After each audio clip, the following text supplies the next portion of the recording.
Hello மக்களே, சிந்து பைரவின் இப்ரமோ சிவா கிட்ட மகா இருந்துட்டு, இங்கே பாரு சிவா, நீ தயவு செஞ்சு உண்மையை சொல்லுன்றாங்க. இங்கே பாரு, அந்த சிந்து காப்பாற்றணும்னு மட்டும் நினைக்காது. என்ன விஷயம்னு கேட்கவும் நடந்த எல்லா விஷயத்தையுமே சொல்கிறாங்க. இங்கே பாருங்கம்மா, எல்லாத்துக்கும் காரணம் சிந்து தான். ஆனால் இப்போ சிந்து மேலே நிறையவே நம்பிக்கை வச்சுருக்காங்க பெரியம்மா, அவங்களுடைய அப்பா அம்மாலாம். நான் மட்டும் சிந்துவை பற்றி சொன்னால் அடுத்த நிமிஷமே பெரியம்மாவும் இறந்து போயிடுவாங்க, சிந்துவோடைய அப்பா அம்மாவுமே உயிரை விட்டுருவாங்க. அது நம்மளுக்கு தேவையாமான்றாங்க. அதனால தான் நான் இந்த விஷயத்தை சொல்ல வேண்டாம்னு முடிவெடுத்திருக்கேன். அது தப்பு என் மேலேயே இருந்துட்டு போட்டுமான்றாங்க. என்னால் சிந்துவோடைய ஃபேமிலியும் சரி பெரியம்மாவை விட்டு கொடுக்க முடியாதுன்றாங்க. சிவா, அவங்க எல்லாரை பற்றி யோசிக்கிறேன், கொஞ்சமாச்சும் அவனை பற்றி யோசிச்சியான்றாங்க. இல்லைம்மா, நான் இப்போ என்னை யோசிக்கிற நிலமையில இல்லைன்றாங்க.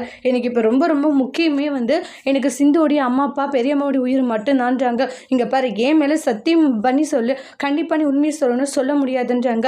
இங்கே பாரு, என் மேலே ப்ராமிஸ் பண்ணியிருக்க, அதையும் மீறி நீ சிந்துவை காப்பாற்றணும்னு அடுத்த நிமிஷம் அம்மா நான் உசுரோடு இருக்க மாட்டேன், நான் செத்து போயிடுவேன் அப்படின்றாங்க. கேட்ட உடனே பயங்கர அதிர்ச்சி ஆகுறாங்க. அம்மா, என்னம்மா சொல்லிட்டு இருக்க? உண்மையை தான் சொல்லிட்டு இருக்கேன் சிவா, அம்மாவுடைய ஆசையை நிறைவேற்றணும், அடுத்த நிமிஷம் உசுரோடு இருக்க மாட்டேன்ற மாதிரி சொல்கிறாங்க. சிவாவுடைய முடிவு என்ன, பஞ்சாயத்தில் சிவா யார் பக்கம் பேச போகிறாங்க அப்படின்ட்டு நெக்ஸ்ட் வீடியோவில் வெயிட் பண்ணி பார்க்கலாம். இந்த வீடியோ பிடிச்சிருந்தா லைக் பண்ணுங்கள், கமெண்ட் பண்ணுங்கள், ஷேர் பண்ணுங்கள், மறக்காமல் நம்ம சேனலை சப்ஸ்கிரைபர் பண்ணிக்கோங்க. Thank you friends.